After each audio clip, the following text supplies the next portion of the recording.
നമസ്കാരം. പ്രവാസി മലയാളിയിലേക്ക് സ്വാഗതം. മരുഭൂമിയിലെ ജ്യോതിശാസ്ത്രജ്ഞൻ എന്നറിയപ്പെട്ടിരുന്ന മാൽഫി ബിൻ ഷാരൻ അൽ ഹർബി അന്തരിച്ചിരിക്കുകയാണ്. അറേബ്യൻ ഉപദ്വീപിലെ ജ്യോതിശാസ്ത്രത്തിന്റെയും നക്ഷത്ര നിരീക്ഷണത്തിന്റെയും കഴിഞ്ഞ നൂറ്റാണ്ടിലെ തുടക്കക്കാരിൽ ഒരാളായിരുന്നു അബു ഷാരൻ.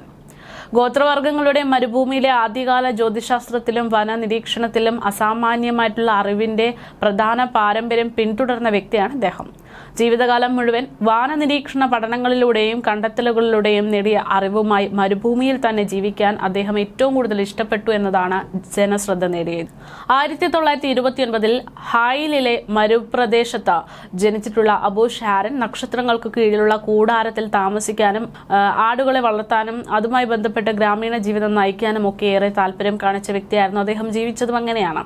നഗരങ്ങളിലോ ഗ്രാമങ്ങളിലോ സ്ഥിരതാമസമാക്കുകയോ വിവാഹം കഴിക്കുകയോ ഒന്നും ചെയ്യാതെ ആ ഒരു പ്രദേശത്ത് മാത്രം താമസിച്ച് ജീവിക്കാൻ ഇഷ്ടപ്പെട്ട ഒരു വ്യക്തി. ഗോത്രവർഗ സമൂഹങ്ങൾക്കും നഗരവാസികൾക്കും സൗദിയിലെ വാന നിരീക്ഷണ ജ്യോതിശാസ്ത്രജ്ഞ വിജ്ഞാന ആളുകൾക്കുമൊക്കെ ഏറ്റവും കൂടുതൽ ഗവേഷകർക്കടക്കം ഒരുപോലെ ആശ്രയമായിട്ടുള്ള സഹായമായിട്ടുള്ള ഒരു വ്യക്തിയാണ് ഇദ്ദേഹം. നക്ഷത്രങ്ങളുടെ ചലനവും കാലാവസ്ഥയിലുള്ള അവയുടെ സ്വാധീനവും രേഖപ്പെടുത്തുന്നതിൽ അബു ഷാരൻ ശ്രദ്ധേയമായിട്ടുള്ള സംഭാവനകൾ നൽകിയിട്ടുണ്ട്.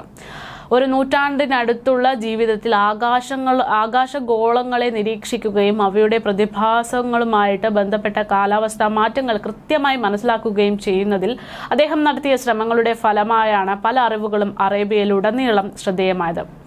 മഴ, ചൂട്, തണുപ്പ് എന്നിവയുടെ അവസ്ഥയുമായിട്ട് ഉദയാസ്തമയ ഋതുക്കളെ ബന്ധിപ്പിക്കുന്നതിനെ കുറിച്ചുള്ള വിപുലമായ അറിവായിരുന്നു അദ്ദേഹത്തിനുണ്ടായിരുന്നത്. സൗദിയിലെ ആധുനിക വാന നിരീക്ഷണ രംഗത്തെ പ്രമുഖരായ ജ്യോതിശാസ്ത്രജ്ഞ വിദഗ്ധർ പോലും അബു ഷാരനെ സന്ദർശിച്ച് അദ്ദേഹത്തിൽ നിന്ന് അഭയം തേടാറുണ്ടായിരുന്നു. അദ്ദേഹം ഇപ്പോൾ ഈ ലോകത്തോട് വിട പറഞ്ഞു എന്ന് തന്നെയാണ് റിപ്പോർട്ടുകൾ വ്യക്തമാക്കുന്നത്.